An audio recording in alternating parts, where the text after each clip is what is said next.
Primarily aim ਇਹ ਸੀਗਾ ਵੀ ਆਪਾਂ ਕਿਸ ਤਰ੍ਹਾਂ ਆਪਣੇ ਪੇਸ਼ੈਂਟਸ ਨੂੰ ਜਿਹੜੇ ਕੋਵਿਡ ਇਨਫੈਕਟਡ ਪੇਸ਼ੈਂਟਸ ਹੈ ਉਹਨਾਂ ਨੂੰ ਰੈਗੂਲਰ ਮੈਡੀਸਿਨਸ ਤੇ ਖਾਣੇ ਦਾ ਸਪਲਾਈ ਦੇ ਸਕਦੇ ਹੈਗੇ, ਜਿਸ ਦੇ ਨਾਲ ਸਾਡੇ ਹਸਪੀਟਲਸ ਦੇ ਜਿਹੜੇ ਕਰਮਚਾਰੀ ਹੈਗੇ ਨੇ ਉਹਨਾਂ ਦਾ ਵੀ ਇਨਫੈਕਸ਼ਨ ਦਾ ਰਿਸਕ बहुत घट हो सके। एक जो है एक हमने ऐसा टेस्टिंग के लिए बॉक्स तैयार किया है कि शीशे के पीछे डॉक्टर रहे और पेशेंट दूसरी तरफ रहे और उसके सिर्फ हाथ बाहर निकले, वो भी ग्लव्स के थ्रू। रूम के लिए मैंने प्रोग्रामिंग करी हुई है, वो हम ऐप से भी कर सकते हैं और लैपटॉप से भी अपना हार्डवेयर मतलब वायर लगा के कर सकते हैं। एक बार हमने प्रोग्राम कर दिया एक रूम पर्टिकुलर हॉस्पिटल या उसके फ्लोर के लिए, तो उसी पे चलता रहेगा आराम से। उसके बाद हमें कोई कोडिंग या कुछ मॉडिफाई करने की ज़रूरत नहीं, हमें सिर्फ वो 4 बटनों की ज़रूरत है।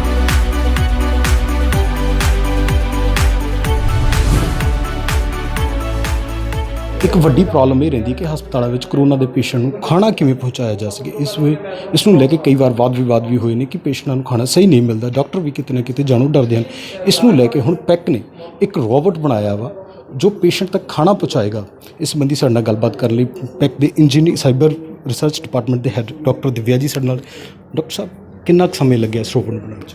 ਇਹਨੂੰ ਪੂਰਾ ਬਣਾਉਣ 'ਚ ਸਾਨੂੰ ਜੀ 10 ਦਿਨ ਲੱਗੇ ਸੀਗੇ, ਲੇਕਿਨ ਸਾਨੂੰ ਜਿਹੜਾ ਮੇਨ ਚੈਲੰਜ ਆਇਆ ਸੀਗਾ ਦੈਟ ਜਿਹੜਾ ਕਰਫਿਊ ਤੇ ਲਾਕਡਾਊਨ ਲੱਗਾ ਉਸ ਕਰਕੇ ਸਾਰੀਆਂ ਜਿਹੜੀਆਂ ਮਾਰਕੀਟ ਸੀਗੀਆਂ ਉਹ ਬੰਦ ਸੀਗੀਆਂ ਤੇ ਸਾਨੂੰ ਇਹਦੇ ਕੰਪੋਨੈਂਟਸ ਮਿਲਣ 'ਚ ਬਹੁਤ ਜ਼ਿਆਦਾ ਟਾਈਮ ਲੱਗਿਆ ਤੇ ਸਾਨੂੰ ਬਹੁਤ ਜ਼ਿਆਦਾ ਮੁਸ਼ਕਿਲ ਹੋਈ। ਜੇ ਸਾਨੂੰ ਕੰਪੋਨੈਂਟਸ ਪਹਿਲੇ ਕੁਝ ਤਾਂ ਸਾਡੇ ਕੋਲ ਲੈਬ 'ਚ ਵੀ ਸੀਗੇ, ਜੇ ਸਾਨੂੰ ਪਹਿਲਾਂ ਹੋਰ ਕੰਪੋਨੈਂਟਸ ਜਿਹੜੇ ਸਾਨੂੰ ਚਾਹੀਦੇ ਸੀਗੇ ਜੇ ਸਾਨੂੰ ਮਿਲ ਜਾਂਦੇ ਤਾਂ ਸ਼ਾਇਦ ਸਾਡਾ ਇਹ ਜਿਹੜਾ ਬੋਟ ਹੈਗਾ ਉਹ ਆਪਾਂ 2 ਹਫ਼ਤਾ ਪਹਿਲੇ ਹੀ ਇਹਦੇ ਟਰਾਇਲਸ ਸ਼ੁਰੂ ਕਰ ਸਕਦੇ ਸੀਗੇ।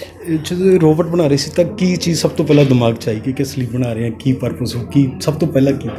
ਸਾਨੂੰ ਜੀ GMCH 32 ਦੇ ਜਿਹੜੇ ਡਾਕਟਰਸ ਨੇ, ਡਾਕਟਰ ਹਰਗੁੰਬੀਰ ਤੇ ਡਾਕਟਰ ਨਿਸ਼ਚਿਤ, ਉਹਨਾਂ ਨੇ ਸਾਨੂੰ ਆਪਣੀ ਪ੍ਰੋਬਲਮ ਦੱਸੀ ਕਿਉਂਕਿ ਉਹਨਾਂ ਕੋਲ ਸਭ ਤੋਂ ਪਹਿਲਾਂ ਕਰੋਨਾ ਪੀੜਿਤ ਪੇਸ਼ੈਂਟਸ ਉੱਥੇ ਰੱਖੇ ਗਏ ਸੀਗੇ ਤੇ ਉਸ ਟਾਈਮ ਤੇ ਗਾਈਡਲਾਈਨਸ ਵੀ ਬਿਲਕੁਲ ਕਲੀਅਰ ਨਹੀਂ ਸੀਗੀ, ਨਵੇਂ ਕੇਸਿਸ ਦੇ ਵੱਧਦੇ ਜਾ ਰਹੇ ਸੀਗੇ ਤੇ ਹਸਪੀਟਲਸ ਦੇ ਵਿੱਚ ਵੀ ਬਹੁਤ ਜ਼ਿਆਦਾ ਪ੍ਰੋਬਲਮ ਹੋ ਰਹੀ ਸੀਗੀ ਤੇ ਜਿਹੜੇ ਸਾਡੇ ਹੈਲਥ ਵਰਕਰਸ ਹੈਗੇ ਨੇ ਉਹ ਜਦੋਂ ਇਹ ਪੇਸ਼ੈਂਟਸ ਨੂੰ ਮੈਡੀਸਿਨਸ ਤੇ ਦਵਾਈਆਂ ਦੇਣ ਜਾਂਦੇ ਹੈ ਉਹਨਾਂ ਦਾ ਰਿਸਕ ਬਹੁਤ ਜ਼ਿਆਦਾ ਵੱਧ ਜਾਂਦਾ ਹੈ ਤੇ ਸਾਡਾ ਪ੍ਰਾਇਮਰੀਲੀ ਏਮ ਇਹ ਸੀਗਾ ਵੀ ਆਪਾਂ ਕਿਸ ਤਰ੍ਹਾਂ ਆਪਣੇ ਪੇਸ਼ੈਂਟਸ ਨੂੰ ਜਿਹੜੇ ਕੋਵਿਡ ਇਨਫੈਕਟਡ ਪੇਸ਼ੈਂਟਸ ਹੈ ਉਹਨਾਂ ਨੂੰ ਰੈਗੂਲਰ ਮੈਡੀਸਿਨਸ ਤੇ ਖਾਣੇ ਦਾ ਸਪਲਾਈ ਦੇ ਸਕਦੇ ਹੈਗੇ, ਜਿਸ ਦੇ ਨਾਲ ਸਾਡੇ ਹਸਪੀਟਲਸ ਦੇ ਜਿਹੜੇ ਕਰਮਚਾਰੀ ਹੈਗੇ ਨੇ ਉਹਨਾਂ ਦਾ ਵੀ ਇਨਫੈਕਸ਼ਨ ਦਾ ਰਿਸਕ ਬਹੁਤ ਘੱਟ ਹੋ ਸਕੇ।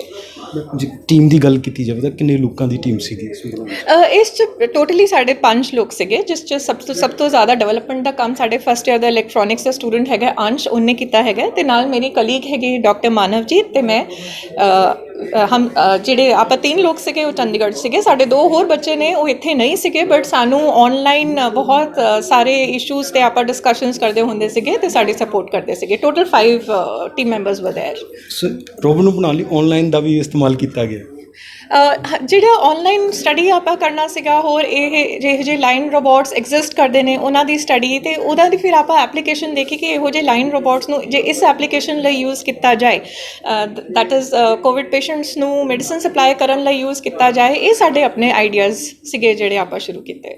ਕਿੰਨਾ ਚੈਲੰਜਿੰਗ ਸੀਗਾ ਇਹ ਜੋਬ? ਇਹਦਾ ਜਿੱਦਾਂ ਮੈਂ ਦੱਸ ਰਹੀ ਸੀ ਕਿ ਇਸਦਾ ਜ਼ਿਆਦਾ ਚੈਲੰਜ ਇਹ ਸੀਗਾ ਵੀ ਇਸ 'ਚ ਕਿਸ ਤਰ੍ਹਾਂ ਦੇ ਇੰਟਰਫੇਸਿਸ ਪ੍ਰੋਵਾਈਡ ਕੀਤੇ ਜਾਣ, ਕਿਸ ਤਰ੍ਹਾਂ ਦੇ ਸੈਂਸਰਸ ਯੂਜ਼ ਕੀਤੇ ਜਾਣ। ਜਿੱਦਾਂ ਇਹ ਵਾਲਾ ਜਿਹੜਾ ਸਾਡਾ ਰੋਬੋਟ ਹੈਗਾ, ਜੇ ਰਸਤੇ 'ਚ ਕੋਈ ਵੀ ਆ ਜਾਂਦਾ ਹੈਗਾ ਜਦੋਂ ਰੋਬੋਟ ਚੱਲ ਰਿਹਾ ਹੈਗਾ ਤਾਂ ਉਹ ਉਹਨੂੰ ਡਿਟੈਕਟ ਕਰ ਲੈਂਦਾ ਹੈ ਤੇ ਵਿੱਚ ਰੁਕ ਜਾਂਦਾ ਹੈਗਾ ਤੇ ਨਾਲੇ ਇਸ 'ਚ ਜਿਹੜਾ ਆਬਜੈਕਟ ਡਿਟੈਕਸ਼ਨ ਹੈਗੀ ਹੈ, ਲੋਡ ਡਿਟੈਕਸ਼ਨ ਹੈ, ਉਹ ਇਹ ਸੈਂਸਰ ਕਰ ਸਕਦਾ ਹੈ। ਜਦੋਂ ਖਾਣਾ ਮਰੀਜ਼ ਕੋਲ ਪਹੁੰਚ ਜਾਂਦਾ ਹੈਗਾ ਉਸ ਟਾਈਮ 'ਤੇ ਉਹ ਦੇਖ ਲੈਂਦਾ ਹੈ ਵੀ ਪਲੇਟ ਜਿਹੜੀ ਹੈਗੀ ਹੈ ਉਹ ਚੱਕ ਲਈ ਗਈ ਹੈਗੀ ਹੈ ਤੇ ਨਾਲੇ ਰੂਮ 'ਚ ਪਹੁੰਚਦੇ ਹੀ ਉਹ 2 ਭਾਸ਼ਾਵਾਂ 'ਚ ਮੈਸੇਜ ਦਿੰਦਾ ਹੈਗਾ ਕਿ ਹਿੰਦੀ ਅਤੇ ਅੰਗਰੇਜ਼ੀ 'ਚ ਕਿ ਤੁਹਾਡਾ ਖਾਣਾ ਆ ਗਿਆ ਹੈਗਾ, ਤੁਸੀਂ ਹੁਣ ਚੁੱਕ ਸਕਦੇ ਹੈਗੇ ਹੋ। ਅਤੇ ਜਿਹੜੇ ਇਹ ਸਾਰੇ ਇੰਟਰਫੇਸਿਸ ਸੀਗੇ ਵੀ ਬਟਨਸ ਪ੍ਰੋਵਾਈਡ ਕਰਨੇ ਹੈਗੇ ਤਾਂ ਕਿ ਡਾਕਟਰਸ ਅਤੇ ਨਰਸਿਸ ਨੂੰ ਇਹਨੂੰ ਆਪਰੇਟ ਕਰਨ 'ਚ ਪ੍ਰੋਬਲਮ ਨਹੀਂ ਹੋਏ। ਸਾਡੇ ਆਪਣੇ ਇੰਡੀਆ ਦੇ ਹੌਸਪੀਟਲਸ, ਇੰਡੀਆ ਦੇ ਡਾਕਟਰਸ, ਨਰਸਿਸ, ਸਾਡਾ ਮਾਹੌਲ ਬਿਲਕੁਲ ਅਲੱਗ ਹੈਗਾ ਤਾਂ ਉਹਨਾਂ ਨੂੰ ਕੀ ਕਨਵੀਨੀਅੰਟ ਹੋਏਗਾ, ਕਿਸ ਤਰ੍ਹਾਂ ਇਹ ਆਸਾਨ ਤਰੀਕੇ ਨਾਲ ਇਹਨੂੰ ਯੂਜ਼ ਕੀਤਾ ਜਾ ਸਕਦਾ ਹੈ, ਉਹ ਸਾਰੀ ਥਿੰਕਿੰਗ ਅਤੇ ਉਹਨੂੰ ਇਸ 'ਚ ਡਿਵੈਲਪ ਕਰਨ ਲਈ ਇਹ ਸਾਡੇ ਮੇਨ ਚੈਲੰਜਸ ਸੀਗੇ। ਠੀਕ ਹੈ। ਇਸ ਦੇ ਨਾਲ ਹੀ ਸਾਡੇ ਨਾਲ ਇਸ ਦੇ ਸਟੂਡੈਂਟ ਨੇ ਜੋ ਫਸਟ ਈਅਰ ਦੇ ਨੇ ਜਿਨ੍ਹਾਂ ਨੂੰ ਬਣਾਉਣ ਵਿੱਚ ਮੇਨ ਰਿਹਾ रोल ਉਹਨਾਂ ਦਾ ਰਿਹਾ। अंश जी साडा मौजूद ने। अंश, कितनी चैलेंजिंग सी जॉब है ਤੁਹਾਡੇ ਲਈ? क्वाइट चैलेंजिंग थी, तो इसको बनाने में मेरे को काफ़ी टाइम भी लग गया। काफ़ी मतलब था कि मेरे को था कि मैं पूरा ऑटोमेटिक बनाऊँ कि मिनिमम से मिनिमम मतलब लर्निंग का वो काफ़ी आसान हो चलाना। तो उसके लिए मेरे को काफ़ी चीज़ें करवानी पड़ी इसके माइक्रो कंट्रोलर से, ताकि मतलब फुली अपने आप को हैंडल कर सके। कुछ एरर आए तो उसको टैकल कर सके। तो इसमें मैंने आर्डुइनो लगाया, अल्ट्रासोनिक सेंसर लगाया कि आगे कोई आ जाए तो अपने आप रुक जाए, ट्रैक कर लेना। हाँ, ਜੇ ਇਹਦੀ ਫੰਕਸ਼ਨ ਦੀ ਗੱਲ ਕੀਤੀ ਜਾਵੇ ਤਾਂ ਕਿਵੇਂ ਫੰਕਸ਼ਨ ਕਰਦਾ ਹੈ, ਰਿਮੋਟ ਨਾਲ ਕਰਦਾ ਹੈ ਜਾਂ ਸਵਿਚ ਲੱਗੇ ਨੇ? इसमें 4 स्विच लगे हैं, हर स्विच एक रूम को करस्पॉन्ड करता है। अगर सपोज हमने पहला स्विच दबाया तो ये कोई एक पर्टिकुलर रूम में जाएगा, हमने दूसरा दबाया दूसरे रूम में चला जाएगा। तो इसमें 4 अभी फीडेड है, और भी डाल सकते हैं फ्यूचर में। अभी फ़िलहाल 4 मैंने फीड करे हुए हैं रूम अलग अलग। तो जौन सा हमने बस खाना रखना है ऊपर और बटन दबाना है, उसी रूम में अपने आप चला जाएगा और कुछ नहीं करना होता। ਤੇ ਇਹਨੂੰ रूम ਦਾ ਕਿਵੇਂ ਪਤਾ ਲੱਗੂ ਕਿ ਮੈਂ ਉਸ रूम 'ਚ रूम के लिए मैंने प्रोग्रामिंग करी हुई है, वो हम ऐप से भी कर सकते हैं और लैपटॉप से भी अपना हार्डवेयर मतलब वायर लगा के कर सकते हैं। एक बार हमने प्रोग्राम कर दिया एक रूम पर्टिकुलर हॉस्पिटल या उसके फ्लोर के लिए, तो उसी पे चलता रहेगा आराम से। उसके बाद हमें कोई कोडिंग या कुछ मॉडिफाई करने की जरूरत नहीं, हमें सिर्फ वो 4 बटनों की ज़रूरत है। ਇਹਦੇ ਨਾਲ ਇੱਕ ऐप भी बनाई है ਤੁਸੀਂ हाँ, जो ਇਹਨੂੰ ਚਲਾਉਂਦੇ ਹੋ? ऐप जो है इसके साथ है कि बाई चांस अगर ये हमें नहीं चलाना, हमें ऑटोमेटिक नहीं चलाना या कोई दिक्कत आ जाती है हमें, तो हम ब्लूटूथ की ऐप से कंट्रोल कर सकते हैं। इसको मैनुअली हम खाना दे सकते हैं, ताकि ऐसा ना हो कि ख़राब हो गया तो वो वेट कर रहे हैं कि किसी को बुलाया जाए, ठीक करवाया जाए। वो एटलीस्ट अपने आप खुद कंट्रोल लेके अपने फ़ोन से खाना डिलीवर कर सकें, ताकि उनकी जो जान को है ना वो इतना खतरा ना रहे। ਜੇ ਇਹਦੀ weight ਦੀ ਗੱਲ ਕੀਤੀ ਜਾਵੇ ਤਾਂ ਕਿੰਨਾ ਕੁ weight ਇਹ ਲੈ ਜਾ ਸਕਦਾ? ये 4 से 5 किलो वेट आराम से उठा सकता है, और इस पर भी मैं रफली 3-4 किलो से मैं टेस्ट कर चुका हूँ, आराम से चलता है। तो इसमें जो बैटरी बैकअप है वो 3 दिन का है। 2 घंटे 3 दिन का मतलब है कि 2 घंटे कंटिन्यूस चल सकता 2 है। ਘੰਟੇ ਕੰਟੀਨਿਊ ਚੱਲ ਸਕਦਾ ਤੇ बैटरी ਇੱਕ ਵਾਰੀ ਚਾਰਜ ਕਰਨੀ ਪੈਂਦੀ हाँ, एक बारी चार्ज करनी पैंदी है। ਚਾਰਜੇਬਲ ਆ? रिचार्जेबल है। ਰਿਮੋਟ ਨਾਲ ਵੀ ਕੰਮ ਕਰਦਾ? हाँ, रिमोट नाल भी काम करता है। ਰਿਮੋਟ ਤੇ ਸਵਿਚ ਦੋਵੇਂ ਹੀ ਲੱਗੇ ਨੇ? हाँ, दोनों ही लगे हुए ने, जेडी कन्वीनियंस है वो यूज़ कर लियो। ਤੇ ਇਹ ਜਿਵੇਂ ਚੱਲਦਾ ਬਿਲਕੁਲ ਸਿੱਧਾ ਚੱਲਦਾ ਜਾਂ डायरेक्शन अपने आप ले लेंदा? नहीं, डायरेक्शन अपने आप ले लेना है। एक ट्रैक होगा कॉमन ट्रैक, उससे हम डिवाइड कर सकते हैं कि एक रूम में एक अलग जा रहा है उसी मेन लाइन से, दूसरे में अलग जा रहा है, तो ये अपने आप इसको पता चल जाएगा कि कौन सी टर्न लेना है और कौन सा नहीं लेना है। इसमें अपने आप फीडेड है, वो अपने आप ये देख लेगा। ਇੱਕ ਚੀਜ਼ ਹੈ ਜਿਵੇਂ ਟਰਨ ਲੈ ਰਿਹਾ, ਜੋ ਹਸਪੀਟਲ ਦੀ ਅਸੀਂ ਗੱਲ ਕਰੀਏ ਉੱਥੇ ਰਸ਼ ਵੀ ਬਹੁਤ ਹੁੰਦਾ, ਬਹੁਤ ਲੋਕੀ ਗੈਦਰਿੰਗ ਹੁੰਦੀ ਹੈ, ਫਿਰ ਉਹਨੂੰ ਕਿਵੇਂ ਡਿਟੈਕਟ? वहाँ पे ये अल्ट्रासोनिक सेंसर की वजह से रुक जाएगा अगर कोई सामने हुआ, और फिर अलर्ट भी कर सकता है लोगों को कि सामने से हट जाओ। तो वो उसका तभी मैंने हैंडल कर लिया हुआ है। नहीं तो ट्रैक मतलब उस पॉइंट पे जाके एक बार अलर्ट कर दिया, वो हट जाएंगे तो अपने आप कंटिन्यू करना शुरू कर देगा। Thank you. ਦੇ ਨਾਲ ਹੀ ਪੈਕਟ ਦੇ ਡਾਇਰੈਕਟਰ ਡਾਕਟਰ ਧੀਰਜ ਸਾਂਗੀ ਵੀ ਸਾਡੇ ਨਾਲ ਨੇ।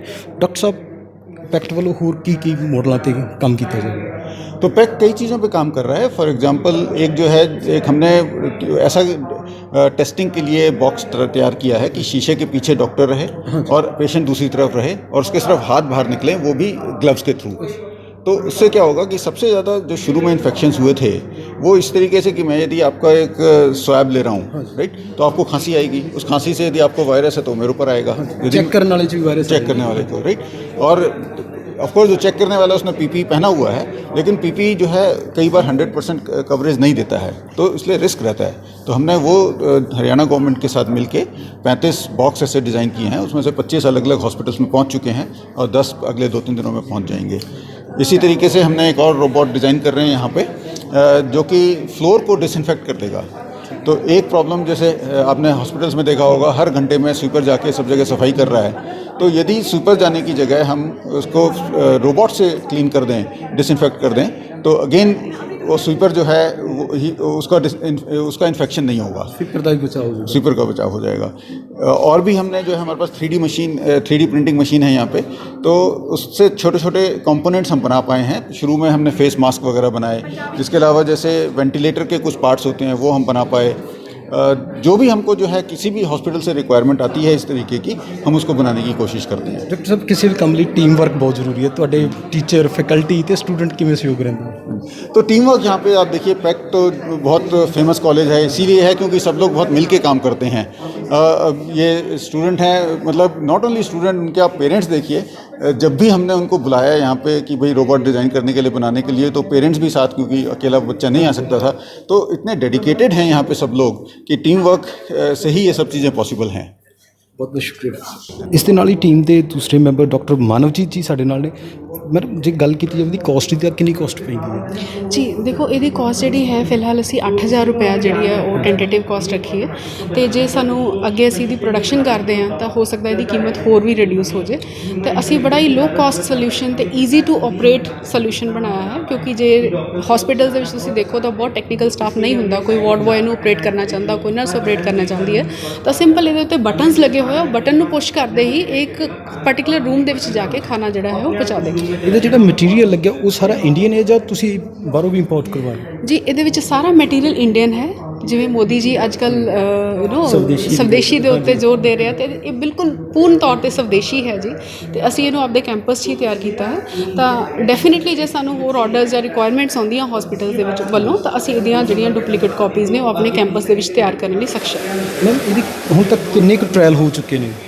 ਹਾਂਜੀ, ਇਹਦੇ 2 ਟਰਾਇਲ ਹੋਏ ਸੀ। ਅਸੀਂ ਪਹਿਲਾ ਟਰਾਇਲ ਦੇ ਵਿੱਚ ਇਹਦਾ ਬੇਸਿਕ ਮਾਡਲ ਜਿਹੜਾ ਸੀ ਉਹ ਡਾਕਟਰ ਸਾਹਿਬ ਨੂੰ ਦਿਖਾਇਆ ਸੀ, ਤਾਂ ਉਹਦੇ ਵਿੱਚ ਉਹਨਾਂ ਨੇ ਸਾਨੂੰ ਕੁਝ ਫੀਡਬੈਕਸ ਦਿੱਤੀਆਂ ਸੀ। ਤਾਂ ਉਸ ਤੋਂ ਬਾਅਦ ਜਦੋਂ ਇਹਦਾ ਹੁਣ ਫਾਈਨਲ ਟਰਾਇਲ ਹੋਇਆ, ਉਹਦੇ ਵਿੱਚ ਉਹ ਪੂਰੀ ਤਰ੍ਹਾਂ ਸੰਤੁਸ਼ਟ ਸੀਗੇ। ਉਹਨਾਂ ਨੇ ਕਿਹਾ ਕਿ ਹੁਣ ਇਹ ਬਿਲਕੁਲ ਤਿਆਰ ਹੈ ਹਸਪੀਟਲ ਦੇ ਵਿੱਚ ਜਾ ਕੇ ਜਿਹੜੇ ਪੇਸ਼ੈਂਟਸ ਨੇ ਉਹਨਾਂ ਨੂੰ ਸਰਵ ਕਰਨ ਲਈ। ਕਾਫੀ ਸੰਤੁਸ਼ਟ ਨਜ਼ਰ ਆਇਆ ਸੀ। ਤੇ ਹੁਣ ਉਹ ਬੱਤੀ ਵਾਲੇ ਲੈ ਕੇ ਜਾਣਗੇ? ਦੇਖੋ ਜੀ, ਉਹਨਾਂ ਨੇ ਸਾਨੂੰ ਬਿਲਕੁਲ ਜਿਵੇਂ ਕਹਿੰਦੇ ਹੁੰਦੇ ਆ ਕਿ ਹਰੀ ਝੰਡੀ ਦਿੱਤੀ ਹੋਈ ਹੈ ਨਾ। ਤੇ ਹੁਣ ਇਹ ਆ ਵੀ ਡਿਪੈਂਡ ਕਰਦਾ ਵੀ ਅੱਗੇ ਉਹਨਾਂ ਦੀ ਐਡਮਿਨਿਸਟ੍ਰੇਸ਼ਨ ਜਿਹੜੀ ਆ ਉਹ ਕਿਸ ਹਿਸਾਬ ਨਾਲ ਸਾਡੇ ਨਾਲ ਕਿਵੇਂ ਆਰਡਰਸ ਆਉਂਦੇ ਆ, ਜਾਂ ਕਿਵੇਂ ਅਸੀਂ ਉਹਨਾਂ ਨੂੰ ਅੱਗੇ ਜਾ ਕੇ ਕੰਟੈਕਟ ਕਰਦੇ ਹਾਂ, ਉਹ ਹਲੇ ਅਸੀਂ ਦੇਖਣਾ ਹੈ ਇਨ ਫਿਊਚਰ। ਫਿਲਹਾਲ ਤਾਂ ਸਾਡਾ ਮੇਨ ਮੋਟਿਵ ਇਹ ਸੀਗਾ ਕਿ ਅਸੀਂ ਇੱਕ ਇੱਦਾਂ ਦਾ ਸੋਲਿਊਸ਼ਨ, ਲੋ ਕਾਸਟ ਸੋਲਿਊਸ਼ਨ ਬਣਾ ਲਈਏ, ਕਿਉਂਕਿ ਇਹਦੀ ਰਿਕੁਆਇਰਮੈਂਟ ਸਿਰਫ ਇੱਕ ਹਸਪੀਟਲ 'ਚ ਤਾਂ ਹੈ ਨਹੀਂ ਜੀ। ਤਾਂ ਹਰ ਇੱਕ ਥਾਂ ਤੇ ਜਿਵੇਂ ਅੱਜ ਕੱਲ੍ਹ ਕੋਵਿਡ ਫੈਲ ਰਿਹਾ ਹੈ, ਜਗ੍ਹਾ ਜਗ੍ਹਾ ਤੇ ਇਹਦੀ ਲੋੜ ਪੈਣ ਵਾਲੀ ਹੈ। ਕੋਵਿਡ ਤੋਂ ਬਾਅਦ ਵੀ ਕੰਮ ਆ ਸਕਦਾ? ਬਿਲਕੁਲ ਜੀ, ਬਿਲਕੁਲ। ਇੱਕ ਕਿਸੇ ਵੀ ਦੇਖੋ ਜਿਹੜੀ ਵੀ ਬਿਮਾਰੀ ਕੰਟੀਜੀਅਸ ਹੈ ਨਾ, ਉਹ ਹਰ ਇੱਕ ਬਿਮਾਰੀ ਲਈ ਤੁਸੀਂ ਇਸ ਪੇਸ਼ੈਂਟ ਨੂੰ ਖਾਣਾ ਜਾਂ ਮੈਡੀਸਿਨ ਦੇਣ ਲਈ ਇਹਨੂੰ ਯੂਜ਼ ਕਰ ਸਕਦੇ ਹੋ। ਉਹਦਾ ਟਾਈਮ ਮੈਮ ਤੁਸੀਂ ਕਿੰਨੇ ਰੋਬੋਟ ਬਣਾਏ ਨੇ? ਫਿਲਹਾਲ ਅਸੀਂ ਇੱਕ ਪ੍ਰੋਟੋਟਾਈਪ ਤਿਆਰ ਕੀਤਾ ਹੈ, ਬਟ ਸਾਡੇ ਹੋਰ ਜਿਹੜੇ ਮਾਡਲਸ ਨੇ ਉਹ ਬਣ ਰਹੇ ਨੇ, ਇਨ ਪ੍ਰੋਗਰੈਸ ਨੇ। ਕਿੰਨਾ ਕੁ ਸਮਾਂ ਲੱਗਦਾ ਇੱਕ ਰੋਬੋਟ ਬਣਾਉਣ? ਇੱਕ ਰੋਬੋਟ ਨੂੰ ਤਿਆਰ ਕਰਨ ਲਈ, ਕਿਉਂਕਿ ਇਹਦੇ 'ਚ ਰਿਸਰਚ ਵਰਕ ਵੀ ਇਨਵੋਲਡ ਸੀ, ਬੈਕਗਰਾਊਂਡ ਵਰਕ, ਡਿਜ਼ਾਈਨਿੰਗ, ਬਹੁਤ ਕੁਝ ਇਨਵੋਲਡ ਸੀ। ਤਾਂ 10 ਤੋਂ 15 ਦਿਨ ਦੇ ਵਿੱਚ ਅਸੀਂ ਇਹਨੂੰ ਤਿਆਰ ਕੀਤਾ। ਤਾਂ ਪਰ ਹੁਣ ਅਸੀਂ ਬਹੁਤ ਫਾਸਟ ਇਹਨੂੰ ਬਣਾ ਸਕਦੇ ਹਾਂ, ਕਿਉਂਕਿ ਸਾਡੇ ਕੋਲ ਸਾਰਾ ਕੁਝ ਰੈਡੀ ਹੈ। ਬਿਲਕੁਲ ਡਿਜ਼ਾਈਨ ਰੈਡੀ ਹੈ। ਹੁਣ ਤਾਂ ਅਸੀਂ ਸਿਰਫ ਇਹਦੀਆਂ ਕਾਪੀਆਂ ਜਿਹੜੀ ਪ੍ਰੋਡਕਸ਼ਨ ਹੀ ਕਰਦੇ ਹਾਂ। ਹੁਣ ਸਿਰਫ ਆਰਡਰਾਂ 'ਤੇ ਜਿੰਨੇ ਆਰਡਰ ਆਏ ਉਸ ਹਿਸਾਬ ਨਾਲ ਤੁਸੀਂ? ਜੀ, ਉਸ ਅਕੋਰਡਿੰਗਲੀ ਅਸੀਂ ਇਹਨੂੰ ਤਿਆਰ ਕਰ ਲਿਆ। ਸ਼ੁਕਰੀਆ ਮੈਮ ਜੀ। ਸੋ ਇਹ ਰੋਬੋਟ ਪੂਰੀ ਦੇਸ਼ ਵਿੱਚ ਬਣਿਆ ਹੋਇਆ ਪੂਰੀ ਤਰ੍ਹਾਂ ਸਵਦੇਸ਼ੀ ਰੋਬੋਟ ਆ, ਬਹੁਤ ਘੱਟ ਕੋਸਟ ਤੇ ਉਪਲਬਧ ਆ। ਇਸ ਨੂੰ ਜਿੱਥੇ ਸਭ ਤੋਂ ਵੱਡੀ ਕਰੋਨਾ ਵਿੱਚ ਚੱਲਦੀ ਇੱਕ ਪੇਸ਼ੈਂਟ ਨੂੰ ਫੂਡ ਦੇਣ ਦੀ ਪ੍ਰੋਬਲਮ ਹੁੰਦੀ ਸੀ, ਉਹ ਪ੍ਰੋਬਲਮ ਇਹਦੇ ਨਾਲ ਸੋਲਵ ਹੁੰਦੀ ਦਿਸ ਰਹੀ ਹੈ। ਚੰਡੀਗੜ੍ਹ ਤੋਂ ਕੈਮਰਾ ਪਰਸਨ ਕਾਸ਼ਦੀਪ ਦੇ ਨਾਲ ਰਵੀ ਜੱਖੂ।